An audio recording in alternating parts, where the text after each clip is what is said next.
Chapter 3. The hours passed slowly and quietly. Dunking cocoons wasn't a demanding job, and boredom quickly set in.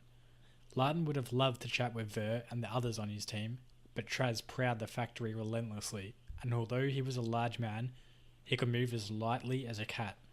If the foreman caught you talking, he would whip you until he drew blood. There was a rumour that he'd once cut out a girl's tongue and kept it in his wallet, so all of them went about their business in silence, only talking if it was work-related. The fires beneath the vats were kept burning around the clock. Slaves worked throughout the night, and the room was forever smoke-filled. It wasn't long before the children were coughing and spitting, rubbing grit from their eyes. Larton could never get the taste of smoke out of his mouth. Even in his dreams, his tongue was heavy with soot. His clothes stank too, as did Ver's. Some nights, when Larton's mother was in a foul mood, she would scream at the boys and force them to undress. She tossed their clothes into the yard, and they'd have to go to bed early to hide their naked bodies from Larton's jeering brothers and sisters. Larton's father hadn't wanted to send the boys to the factory. He hated the place as much as they did, even though he'd escaped and now laboured elsewhere. He had managed to find work in other areas for the older children, but jobs were scarce when it came time for Larton and Ver to earn a living. The silk factory had recently won a lucrative contract, and Traz was offering halfway decent wages. There was nowhere else for the unlucky pair to go. Larton had to keep the fire beneath his vat at a constant heat.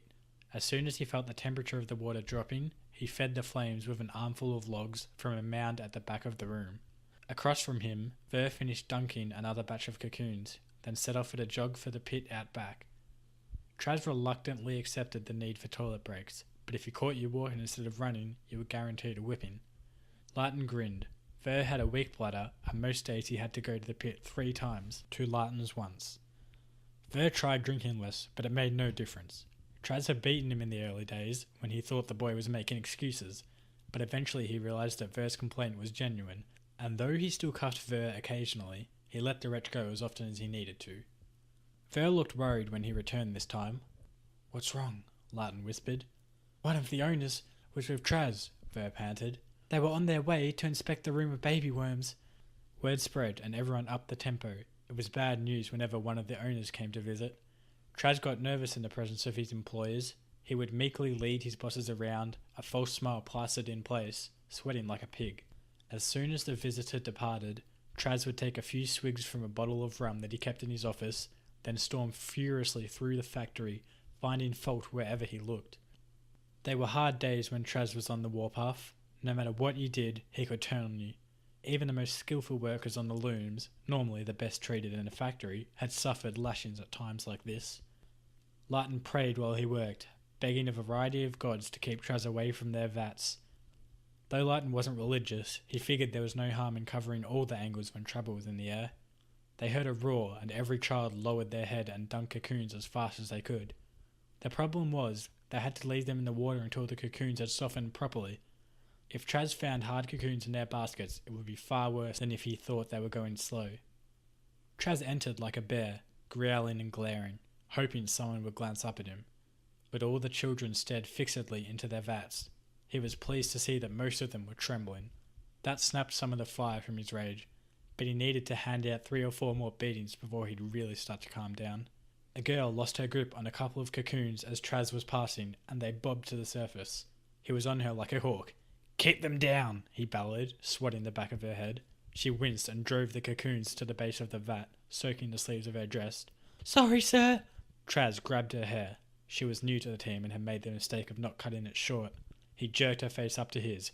"If you ever do that again," he snarled, "I'll bite off your nose." It would have been funny if anyone else had made such a ludicrous threat, but Traz had bitten off more than one nose in his time, a good number of ears too, and they all knew that he meant it. Nobody snickered. Traz released the girl. He wasn't interested in newcomers. He knew the younger children were terrified of him and probably dreamt about him when they went to bed every night. They were too easy to scare. He wanted to work on some of the more experienced hands, remind a few of the older lot of his power, make sure they didn't start taking him for granted.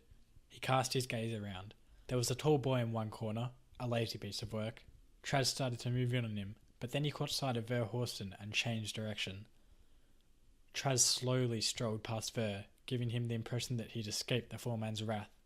But when he was about 4 strides past, he stopped, turned, and stepped up behind the boy. Ver knew he was in trouble, but he worked on, not giving any sign that he was aware of Traz's presence. Lighton could see that his cousin was in for a beating, and although he risked drawing attention to himself, he raised his head slightly to watch. He felt sick and hateful, but there was nothing he could do. For a while, Traz didn't say anything, just studied Ver as he dunked the cocoons and held them beneath the surface of the water. Then he stuck a thick, dirty finger into the vat and held it there for a couple of seconds. "Lukewarm," he said, withdrawing the finger and sucking it dry. Ver gulped, but didn't move. He wanted to throw more sticks on the fire, even though the heat was fine, but he had to keep the cocoons down. If he released them early, he'd be in an even worse situation than he was now. Behind Ver's back, Traz scowled. He'd hoped the boy would panic, release the cocoons, and give the foreman an excuse to batter him. "You're a vile, useless piece of work," Traz said. He tried to think of something more cutting, then recalled someone telling him that the boy was an orphan. "An insult to the memory of your mother," Traz added, and was delighted to note the boy's back stiffen with surprise and anger. "You didn't know that I knew your mother, did you?" Traz said slyly, walking around the vat, cracking his knuckles, warming to the game. "No, sir," Ver croaked. "She didn't work here, did she?" "No." "So where do you think I knew her from?" Ver shook his head. Across from him, Lighton guessed what the foreman was up to, but there was no way he could warn Ver. He just hoped that Ver was reading Traz's intentions too. Usually Ver was a better judge of people than Lighton was, but fear had a way of shaking up a person's thoughts. "Well?" Traz purred. "I don't know, sir." "Inns," Traz declared grandly. "I knew her from Inns." Ver's head rose and he frowned. Lighton groaned. His cousin had swallowed the bait. This was going to be bad. "Beg pardon, sir, but you're mistaken. My mother didn't work in an inn." "She did?" Traz sniffed. "No, sir," Ver said.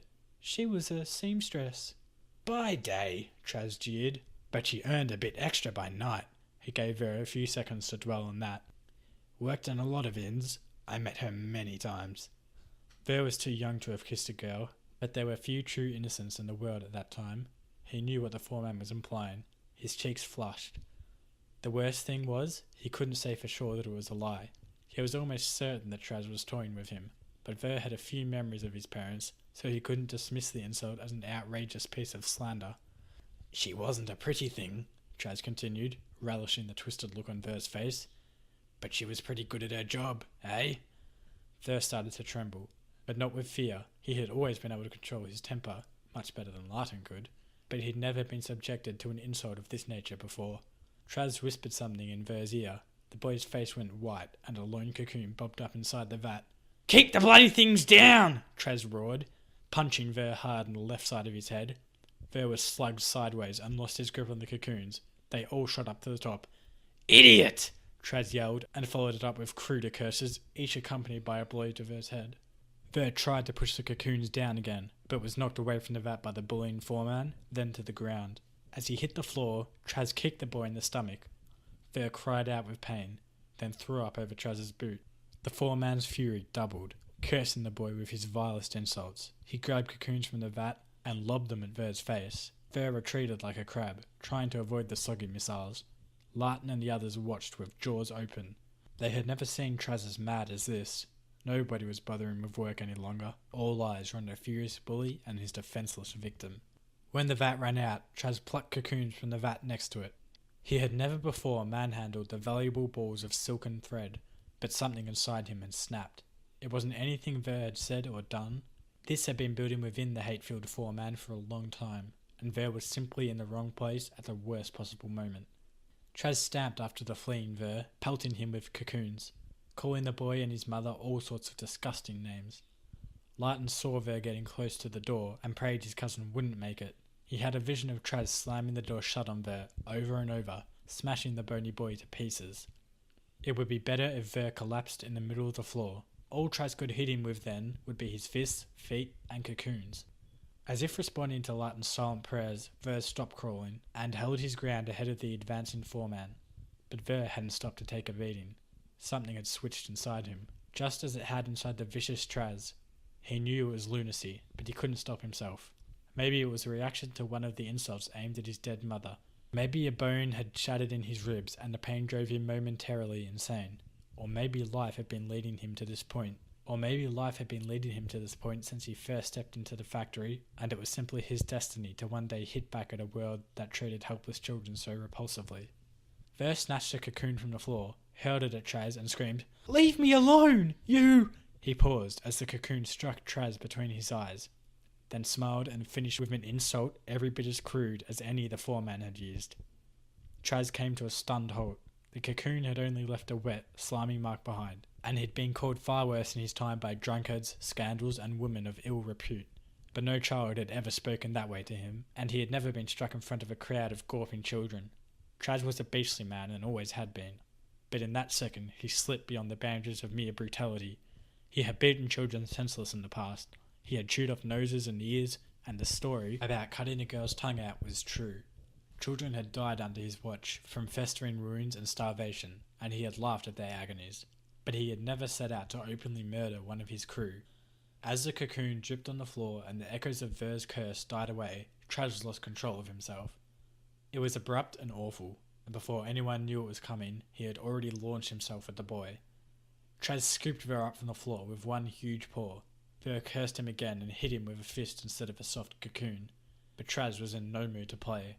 Instead of beating the boy, he swept Ver over to the nearest vat and shoved a cringing girl out of his way.